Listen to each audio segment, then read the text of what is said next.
Hi, welcome to the Recovery Daily Podcast. I'm your host, Rachel Abbasi. I'm a grateful recovering alcoholic and stroke survivor.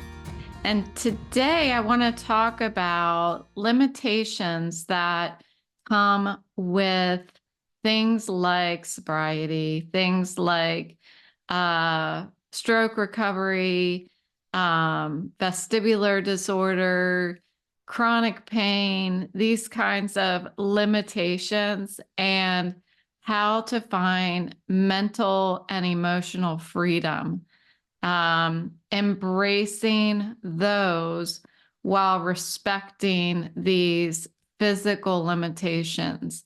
Um, it's a theme that really has been echoing deeply within me for the past year. And so I wanted to talk a little bit more about it. I was in vestibular therapy today, and our entire appointment was her massaging my head, which are my favorite appointments, of course. But it does have this effect on me where I feel kind of I feel self-pity. So I'm hoping this will be more inspirational to get up and start moving, stop feeling sorry, and look at all the things that that I feel freedom in. So as someone who faces both the struggles of alcoholism and the challenges of stroke recovery, I've learned that while having physical limitations, emotionally and mentally, I have learned how to really soar freely. The steps of my recovery program have given me the tools to live and even flourish in difficult circumstances.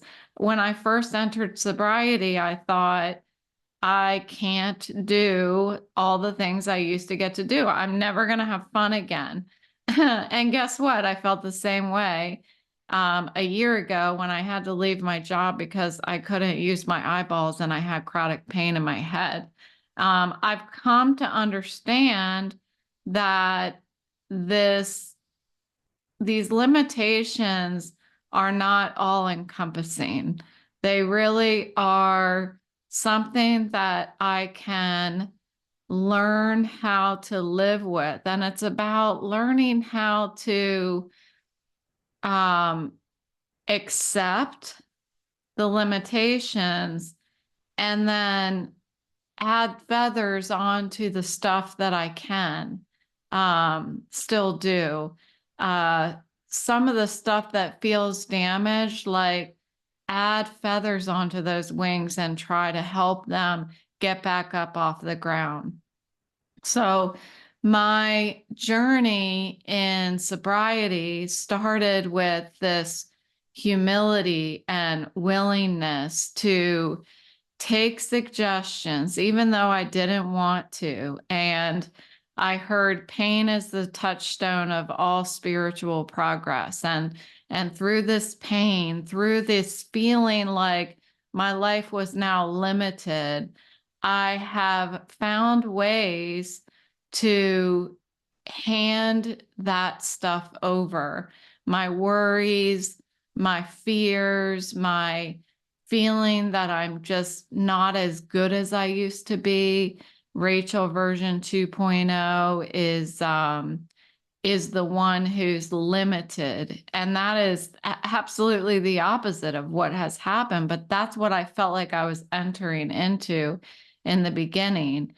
And it wasn't until I started really acting as if with this whole higher power thing and my own concept of God that I was able to start learning how to hand that stuff over and let go. I've talked a lot about the God box over the past year that I have. And for those of you who are not familiar or don't want to go back and listen to all 400 episodes, my God box is literally this box that when I feel like there's something that I'm holding on to, something that is really I'm struggling with mentally and emotionally, I write down what it is on a tiny little piece of paper. I stick it inside the box and shut it. And that, for me, was a physical representation of what it means to let something go. I never knew how to let something go. I remember being told, Rachel, get over it. You just got to get over it. I didn't know what that meant. How do you get over something? Um, I needed a physical representation of how to do that. And so I learned in my early 40s, when I was 42, I learned how to start doing that. Some of us are late learners, but better late than never. So when I let go, these fears, when I'm cleaning out my dark place and I get some space in there, I'm leaving space to start cultivating hope. And that is just an incredible transformation that happens, but it happens with time and consistency and lots of tears. It's not easy, but it's simple. So even with my physical limitations, and so when I'm talking about sobriety, I'm talking about I think it is physical limitations, but it's more of a mental thing. Like I'm limiting what I used to use as a tool to let go, which was alcohol, to numb myself. So that would be, I guess, a mental limitation. I'm not quite sure what you call that. But with the limitation, I began to see that I have choices. I felt like I had no choices. It's really amazing how things shift. But I think that's where the trust comes in, where you just keep coming back. That's what they say in the program. You just keep coming back. You keep showing up for life, keep being consistent.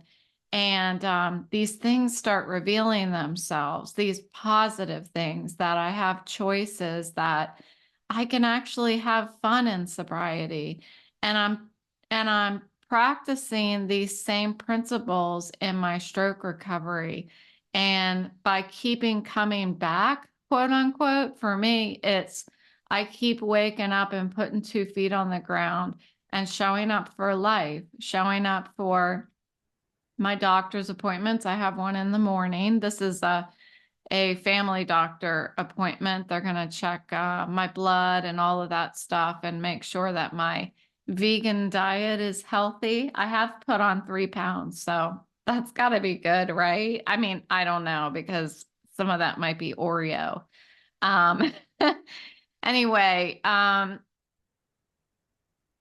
it's really understanding after I got sober, the fatal nature of the disease. And I had to learn the ins and outs of that fatal nature of the disease in the beginning. I had to go to IOP. I had to read some books and educate myself on what it really means to be an alcoholic, because people around me, some people didn't even believe I was an alcoholic. Some people didn't believe that alcoholism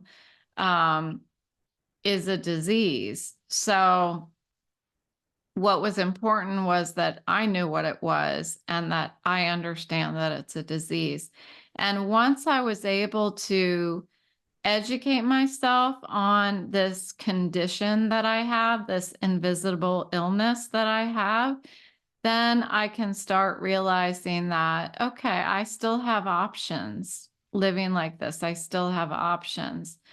So this morning, I rolled over. This is terrible. I rolled over, I picked up my phone, and I Googled, is my life expectancy shorter because I had a stroke? And of course, what did it tell me? Yes, it told me, yes, it is. It said something like, I saw different numbers. I stopped after seeing two sources. One said 7.5 years shorter, and one said 9 years shorter. And then I turned off my phone and realized that I am putting up walls around me, around my mental and emotional freedom. I'm caging them if I do that to myself. I have to continue to allow myself, my mental well-being.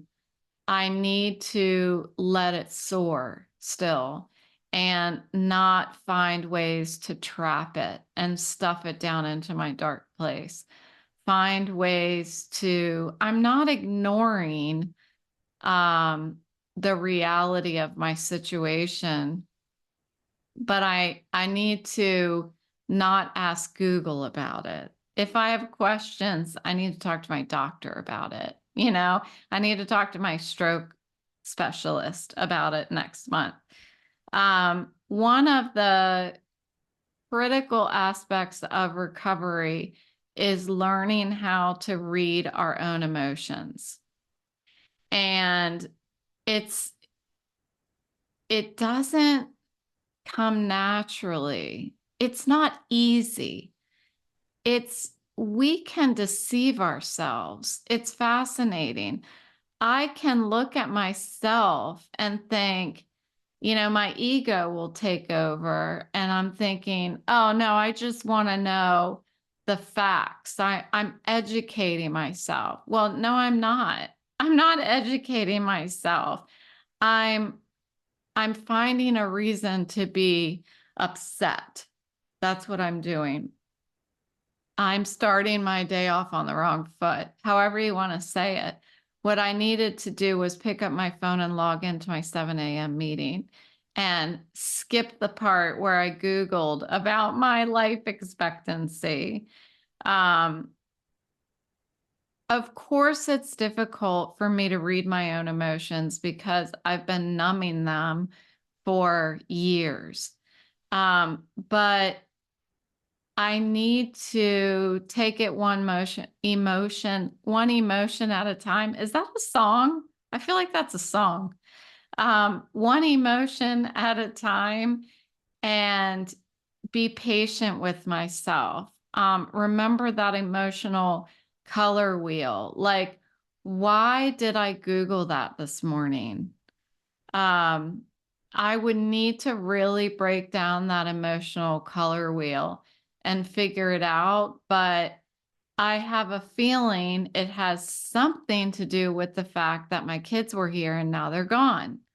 I think it has something to do with the fact that because I had all of this excitement over the past 4 days and I feel terrible, it might have something to do with that. Because I just turned 50, it might have something to do with that. There really is a complexity to my behavior and my emotions and my mental state. And if I take time to look at it like I am right now, just by talking to you, I can see that, well, don't beat yourself up that you wanted to do that, because misery feeds on itself. That's been the case for me my whole life. Depression feeds on itself.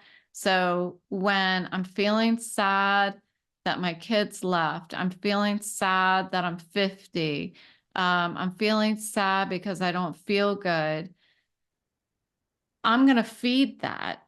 In my sick way, I'm going to feed that. And if I can break down this stuff that's going on in my life into manageable pieces, I can navigate them more effectively. So send a note to my kids, you know, write down what I'm gaining by turning 50. This kind of thing. Write down, what can I do to start feeling better? How can I slow down over? It's usually about 4 days that it takes me to start feeling a bit better after I feel this bad from overstimulation. How can I shorten that to 3 days?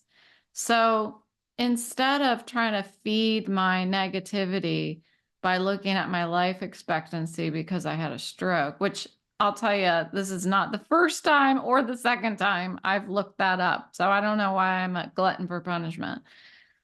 But if I break all of this down and spend the time to look at it like I am, it becomes more manageable. It becomes more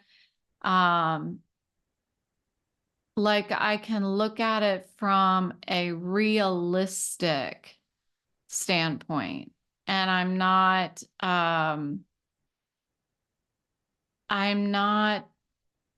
pulling this blanket of depression over me.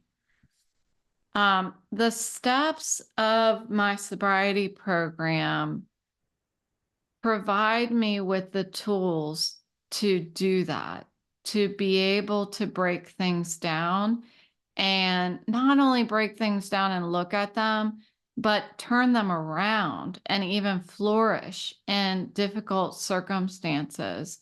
So where I started to get humble in the beginning and take suggestions, every suggestion, even the ones that seemed so trivial and irrelevant at the time, the small actions they accumulate and lead to significant changes in our lives. Pain.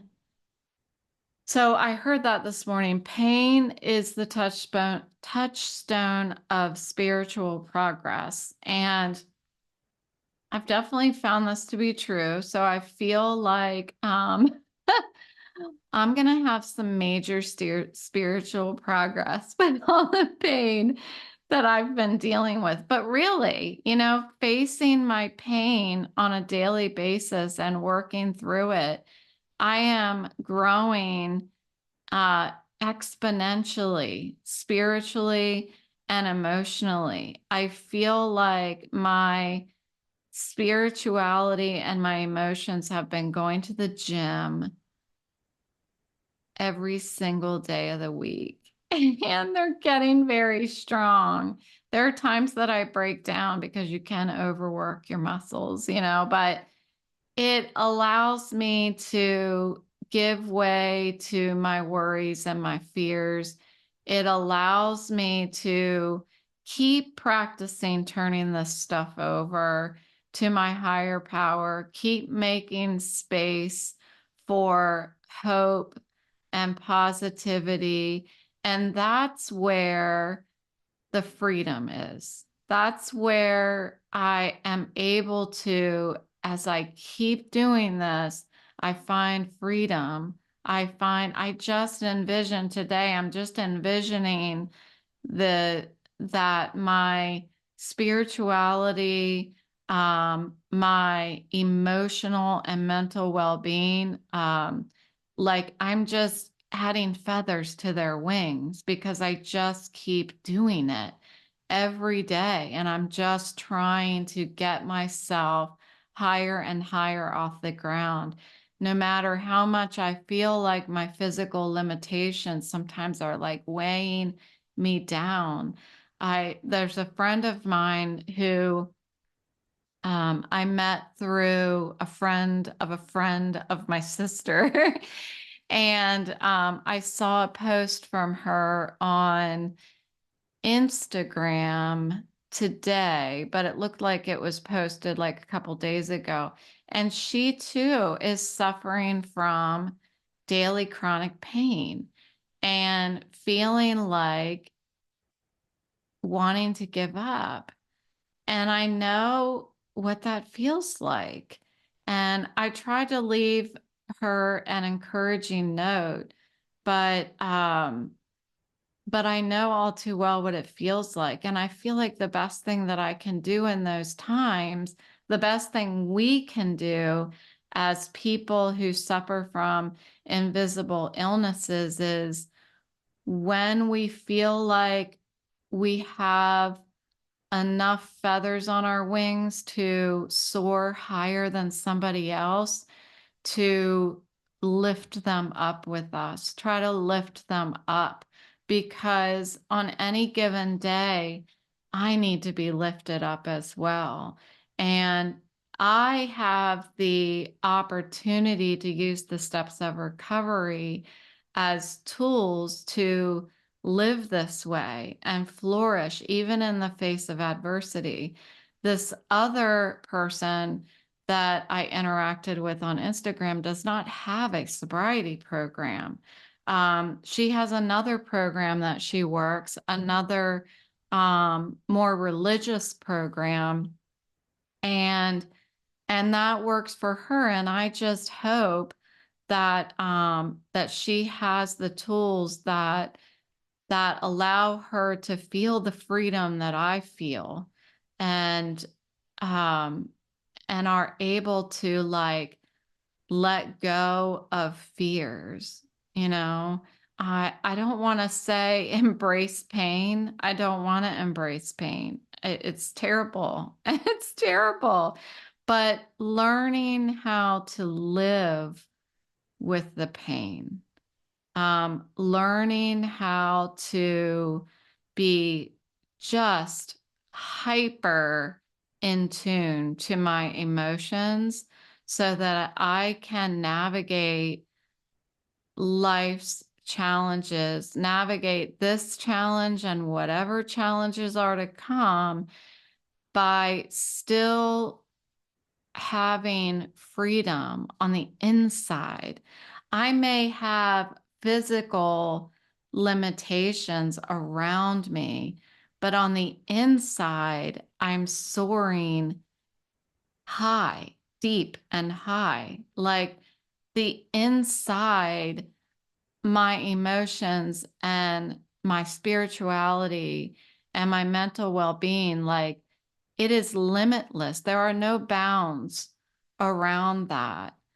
It used to be when I was drinking, there were everything was chained down. Everything inside of me and outside of me. And today I have this disability that does not allow me to physically do the things that I used to be able to do. But on the inside, I can move mountains. So thank you for joining me today on the Recovery Daily podcast. I will talk to you tomorrow.